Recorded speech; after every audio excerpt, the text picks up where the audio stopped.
This is episode 107 of the Rio Grande Foundation's Tipping Point, New Mexico podcast. I'm Paul Gessing. I'm president of the Rio Grande Foundation, New Mexico's free market think tank.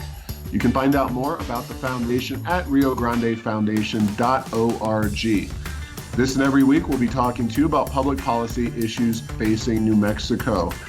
I'm pleased to welcome this week's guest and soon to be Rio Grande Foundation luncheon speaker, KrisAnne Hall, to the show. And KrisAnne is a former prosecutor and a constitutional scholar who travels the country trying to educate and spur interest in the U.S. Constitution. Welcome to the show, KrisAnne. Oh, thank you so much. It is my pleasure, most definitely, to be here with you today. And I'm really excited about going to New Mexico and teaching the Constitution. Yeah, and just by way of an announcement, the Rio Grande Foundation's stop on that tour is Wednesday, July 10th, noon to 1 p.m. at the Albuquerque Marriott Pyramid. That's the one at Paseo del Norte and Jefferson at I-25. Right now, tickets are available at the Rio Grande Foundation website for $30. Price goes up about a week out from the event to $40. So if you want to hear KrisAnne in person and maybe meet her and, I don't know, get an autograph or whatever, autograph a Constitution. I'm not sure if you're into that sort of thing. That might not be a very appropriate thing. But anyway, thanks for coming on the show. And yeah, you were here in New Mexico a couple years ago and really well received, and we enjoyed having you out. So looking forward to seeing you again. So you've been traveling a lot, I take it. I follow you on Twitter, and why don't you describe, a little bit about yourself, how you got so passionate about the Constitution, and where you think folks should follow you if they're, say, on the Twitter or some other social media. Well, I am a former prosecutor, former constitutional law attorney. I practiced First Amendment law for a nonprofit law firm dealing mostly with, First Amendment issues, religious liberty, speech, and protest. And while I was a prosecutor, my boss actually fired me for teaching the Constitution on my own time. It wasn't that I was teaching the Constitution. He didn't like how I was teaching it. He said that, I didn't match up ideologically with him. He said that because I was teaching what he thought were right-wing fringe groups when I was actually teaching the school board and middle schoolers and, even on the local radio station, he said that I couldn't associate with right-wing fringe groups, and that because I taught that the Constitution required limited government, I was actually engaging in an ethical conflict of interest because I worked for the government. And he told me that I had to either cease and desist my teaching or I had to quit my job. Well, I told him, you know what, you didn't give me this liberty, and I'm not going to trade it to you for your paycheck. So he said, well, then you have to quit. And I said, well, I'm not quitting. And he said, well, then you're fired. And so that's really what got me on the teaching circuit and made me really passionate, because I realized there were so many people out there who simply didn't have a good grasp of what the Constitution says and what our rights really are, because we have failed to teach the right thing for a very, very long time. Our schools haven't taught the Constitution properly, and I don't know if this surprises a lot of people, but we haven't taught the Constitution in law schools for decades. So I really saw a need based on my own personal experience, and I developed a passion. I mean, I'll just admit to you, I literally fell in love with the men and women who gave us our America.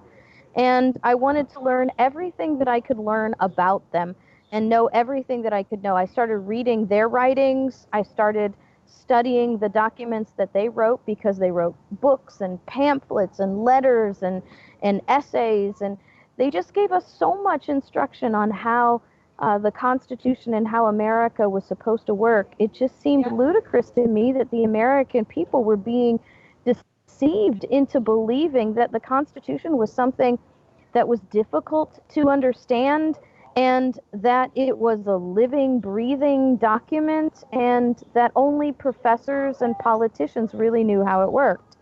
And so it was from there that we really began traveling and teaching. And that was 9 years ago. And so for the last 9 years, I've been traveling America, sort of missionary to the people of the United States in defense of the Constitution, traveling America, teaching the Constitution, and bringing us back home to who we are and who we're supposed to be. Yeah, so you were working as a prosecutor and doing some First Amendment oriented work on the side. You lost your job as a prosecutor, and then that spurred you to go out around the country, huh? That's the thumbnail sketch. Yeah, thumbnail. I mean, I wasn't moonlighting. I wasn't getting paid for anything. I was just simply going as people asked me and volunteering my experience and my knowledge, and we had a really great time traveling, and my boss just thought that ideologically I didn't match up with him and that it was time for him to fire me. He actually said that when it went to our local news station, because my community was very upset and they protested outside his office. And when it went to our local news station, he was interviewed and said that I was a top-notch prosecutor. I was one of the best he had in the office. He just couldn't have Sarah Palin working in his office. Oh, wow. So you work on the Constitution and the issues inherent in it and whatnot on a now 9-year basis, you said, so an ongoing basis. But what are some of the issues that you see as most relevant today with the Constitution as it pertains to our everyday lives? I mean, I'm sure you could talk about First Amendment issues, but there's obviously a lot of different aspects of the Constitution that are pressing at any given time. Are you seeing particular issues that are especially relevant right now? Well, I don't actually specialize in First Amendment anymore. I cover the entire gambit of the Constitution. Sure, right. If it's a federal Constitution issue, if it's an issue that involves state law, the separation of power between the state and the federal government, it's something that I carry. And you asked me what was the most important. Well, I'm going to tell you, I actually have a daily podcast because daily something is happening. And what I do in my podcast, I always tell people I'm not a talk show, I'm a teach show. So what I do is I take the current events that you're seeing every single day in the media and the news. Can the president do this constitutionally? Can Congress do this constitutionally? What is the Supreme Court doing? What about state marijuana laws? What about state gun laws? That sort of thing. And we deal with those every single day on my KrisAnne Hall Daily Journal. But we bring them to you not like the news does. We bring them to you from a constitutional, factual, and principled perspective. So I don't give you the government propaganda. I don't do the historical revision. We don't do party politics. I simply bring you the facts and the issues based on their facts so that we can become a real educated constituency, because that's really the only way we're going to change anything that's going on in government today. And how do people subscribe to that podcast? Because that sounds like a great resource. Yes, well, you can go to KrisAnneHall.com, KrisAnnehall.com. But I'm also on iTunes, Google Music Play, TuneIn. I am on SoundCloud. I mean, there's even a podcast forum called Jesus Pod that I'm on. I can't even tell you all the places that my podcast is carried because we literally put it out so that everybody can hear. My podcast is also nationally syndicated as a radio show on terrestrial stations. So there are terrestrial stations that carry my show on the weekend. Wow. And I know you mentioned the First Amendment. I know that's only one aspect of what you did. And I was only bringing that up as being a particularly interesting and controversial area. Obviously, the First Amendment's always ripe for controversy, but I think one of the things that really has set apart the last few years with regard to the First Amendment is kind of the tech companies, the Googles, the YouTubes, the Facebooks, the Twitters, and those organizations and their role as gatekeepers of the First Amendment. Is that something that you've looked at carefully? It seems like a very important new front in the debate over the First Amendment. Well, it's really it is an issue that has been used to confuse the people, and there's a lot of I always say the Constitution is not complicated.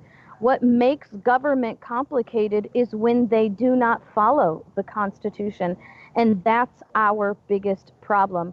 So the social medias are actually private corporations. So as private corporations, they're not really governed by the issues of the First Amendment. The First Amendment was put in place to keep the government from taking your rights and trampling and infringing upon your liberties. So social media has a different kind of aspect in that they are a private corporation, like a McDonald's or something. So they have the same authorities and the same rights as any private business to determine who is allowed on their forum and who's not allowed to speak on their forum. They're allowed to determine who is what is the proper representation and voice for their company. The problem that we have here is that there is so much government entanglement. You know, we have federal funding starting up places like this, and federal funding doesn't constitutionally exist for private businesses. And actually, federal funding for people is not even constitutional. So we have a lot of unconstitutional activity and a lot of unconstitutional legislation that now makes things more complicated, when in reality, we should all know, hey, Facebook is owned by a guy who is a private guy, and Facebook's a private business. And if they don't like what I have to say, they can tell me to leave their business and I have to go somewhere else. And I'm also free to start my own Facebook kind of business. So you're not, when it comes to some of the conservative leaders and people talking about changing regulations, I know Tucker Carlson's one of the people out there nationally who really seems to want to see some kind of government, I don't think he defines it, but some kind of government action taken. I mean, there's certainly a room, I think, for conservatives to complain when people are unfairly targeted for their beliefs and statements and whatnot, but and make that a public issue. But you definitely would, say the Constitution precludes, looking at the First Amendment clearly, any government action against these tech companies. Well, yeah, and it's not just simply the First Amendment. It's the fact that the government was never enumerated the authority to regulate the airwaves or the internet waves. And what a lot of people miss is the second step. So you feel slighted, you feel cheated by this private company, and you want the government to come in and fix it. Well, that's all well and good when the government agrees with you. But when the government doesn't agree with you, then you have, by your permission, given them a power to control a voice of a private business. And now all of a sudden, the same power that you wanted the government used to help you becomes the very sword that is used to persecute you. And that's why government, from the very get-go, our founders were wise enough to realize that government is not supposed to be involved in the private business matters of the people. Now, of course, last time you were here, Obama was still the president. He had plenty, and his administration had plenty of areas in which he violated the Constitution. Yes. Constitutional violations are one of those bipartisan areas, yes. But certainly the Trump administration has its own foibles and issues with the Constitution. Anything in particular that Trump is particularly bad on that maybe we haven't seen before, or maybe that he's actually doing right, that is breaking from George W. Bush and Barack Obama and that kind of thing. And plus Congress, how's that whole dynamic working constitutionally? Because there's obviously a lot of, all the way up to impeachment, a lot of conversations going on. And talk a little bit about that. Well, to be honest with you, about 95% of the legislation that Congress passes on a regular basis is completely unconstitutional. So to deal with Congress at a point basis is nearly impossible today. The the fact of the matter is, the majority of the power that our presidents for decades have exercised that's unconstitutional is power that Congress has unconstitutionally transferred to the office of the president. And so to ask, is Donald Trump doing anything unconstitutional? Well, of course he is. Is he doing anything unconstitutionally new? No, he's not doing anything that's new, that's unconstitutional. I mean, every single president since 1861 has committed at least has exercised at least one unconstitutional power. And so that's kind of what we have to deal with. I think if there's one thing that Trump has done that's better than the rest, is he's actually been very good at pointing out the unconstitutional activities of the other branches. I don't think that he has a real good handle on the Constitution from a knowledge perspective, especially from the executive branch's perspective. But he understands to a certain degree that there are certain things that Congress should be doing and they're not, and certain things that Congress shouldn't be doing that they are. And same with the federal courts. The federal courts are so out of control these days. They actually act like an oligarchy rather than a judiciary. So we have, the bottom line is we have a completely out of scope federal government. And it's simply because the American people have been deceived and taught the wrong things for such a very, very long time. I know your job, your role in life is to educate average Americans to push back on that. And I'm sure you have several ideas, including just sitting down and reading the Constitution to yourself and to your family. But kind of more looking at the political process.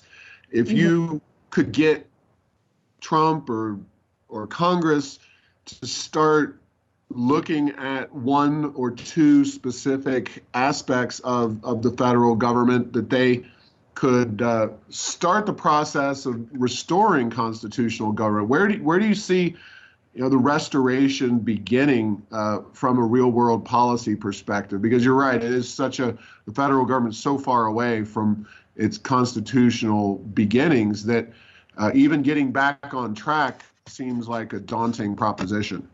Well, I'm always teaching when I'm teaching, I'm always telling people, look, please don't ask me my opinion, because I don't think my opinion's any more relevant than the Supreme Court's opinion. And I don't think the Supreme Court's opinion is that relevant when it comes to defining the Constitution.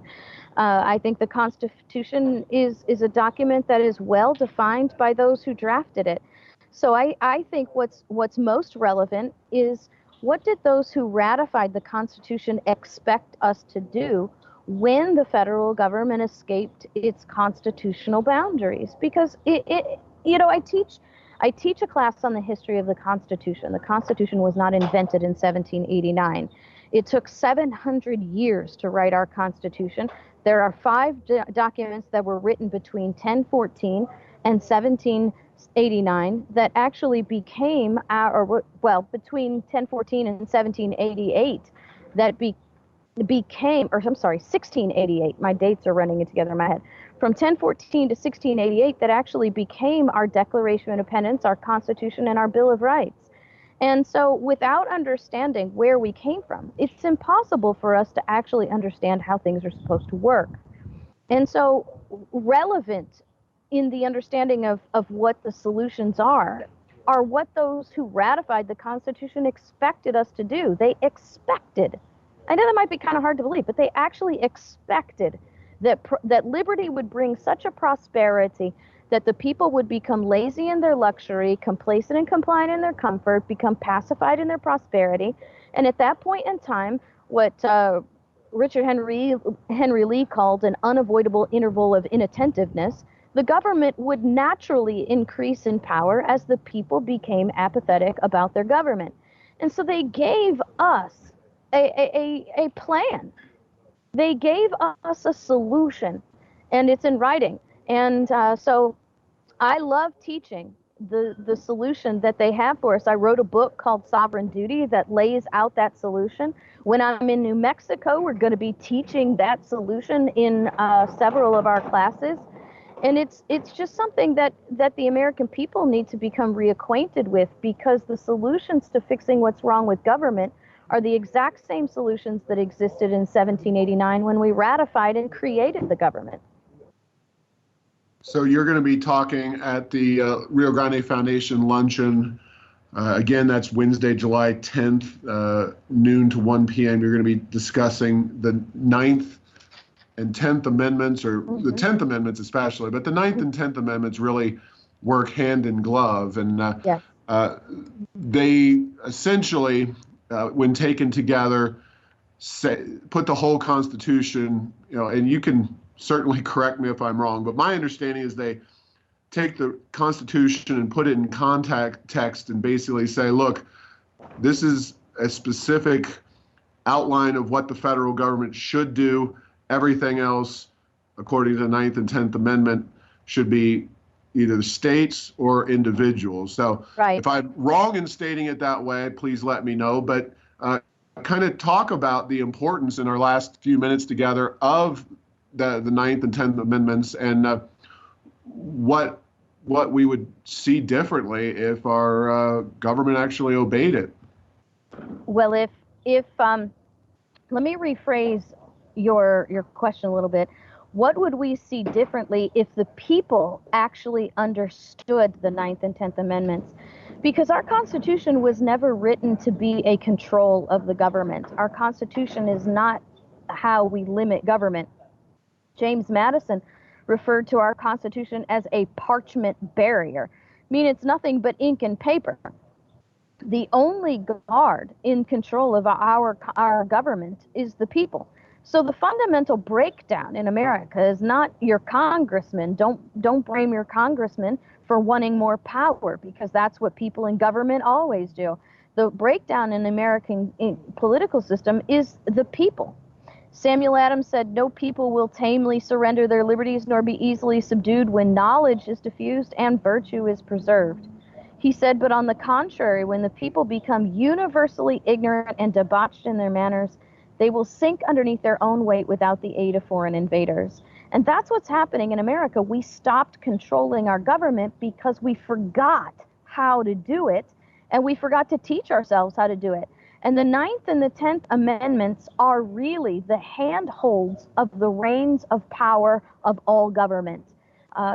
Constitutionally speaking, the 9th and 10th Amendments, I don't know how many people have actually noticed, but go look at your Bill of Rights. The 9th and 10th Amendments look completely different than the first 8, and that's because they serve a completely different purpose. In the legal world, we would classify the 9th and 10th Amendments as what we call in contract law the rules of construction. So the 9th and 10th Amendments are the rules by which the entire Constitution must be applied. Rule number 1, the 9th Amendment, all the rights in the universe belong to the people. Rule number 2, power is delegated to government. It emanates from the people, but it is delegated to the government.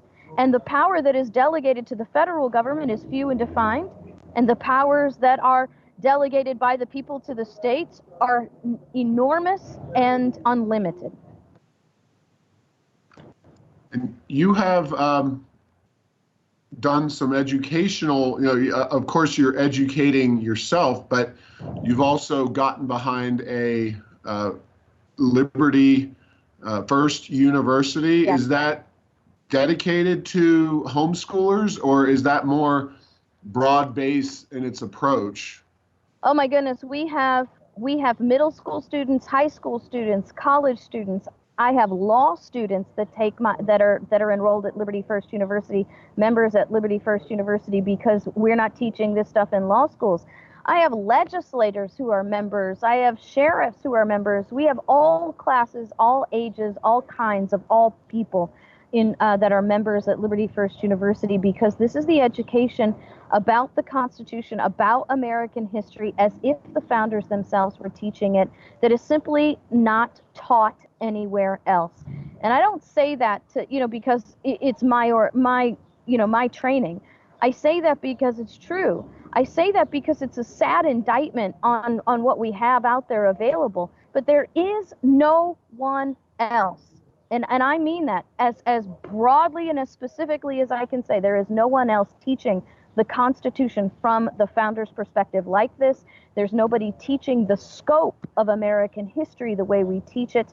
We teach American history, government, states' rights. We teach federal Constitution, and the foundations of liberty. My husband is also a part of Liberty First University. He has some biblical classes in there, all about the authority to secure liberty. We have a very unique class that is not taught, and I don't see it anywhere, actually, called More Than Victims, America's Hidden Black History. And it's a course that my husband teaches. His great-great-grandfather was an African slave who found his way to freedom. And my husband teaches this course, More Than Victims, Americans' Hidden Black History, about the black men and women who founded America, about the free black men and women in America that built America prior to the Emancipation Proclamation. It's a whole history that has been hidden from Americans for one single objective, and that's to undermine the authority of the people in the Constitution, to undermine a whole scope of people's attachment to the Constitution by teaching them that the Constitution was a document of slavery and that all black people were slaves until the federal government made them free. Well, your website is a treasure trove of information. Why don't you give out that, and again, any of your social media or whatever other information aside from coming to your to the event with you? I'll give that in a second, but why don't you give all your information here? Sure. KrisAnneHall.com is where you can get our podcast. Our podcast is also available on YouTube. You can actually watch us do the podcast. The podcast is really fun, of the Daily Journal, because I have visual aids. So when we're talking about an article, you actually see the article. You actually see the Constitution. You actually see the quotes and the pictures of the founders who said them. So it's a really, really great teaching tool. We have so many YouTube videos at the KrisAnne Hall YouTube channel. You can get libertyfirstuniversity.com. That's libertyfirstuniversity.com. We have a small enrollment fee that gives you access to all our courses, and we are adding new courses all the time. And we have so many resources, articles, podcasts, videos. It's just we're working really, really hard. And like I said, we are also in the midst of this, traveling around the country, teaching in person. I mean, we arrive in New Mexico on Monday, July 8th, or July 7th, and we start teaching July 8th, and we're teaching 3 to 4 classes a day from the 8th through the 11th before we leave New Mexico on the 12th. No, you're definitely busy, and it's KrisAnne Hall. So KrisAnne is one word, and that's how you also find KrisAnne on Twitter. And you've got a substantial following there, and a lot of great information as well about your activities and efforts, and I really appreciate it. So thank you for coming on Tipping Point, New Mexico. And again, we will see you on July 10th at the Marriott Pyramid, noon to 1 p.m. You can find tickets at riograndefoundation.org. Lunch is provided. That's $30 right now and until about a week out. So really hope to see you there. KrisAnne's a fireball. She is very informational. and really had a great event with her last time. I'm sure it'll be a very informative and interesting event this time around. And thank you for listening to this week's podcast. Make sure to get the latest edition of Tipping Point New Mexico by subscribing at Apple Podcasts, Stitcher, and Spotify. You can post or comment on this and other episodes on Facebook and Twitter, and tell Google Home to play Tipping Point New Mexico. Thanks to Path 3 Marketing for producing this show.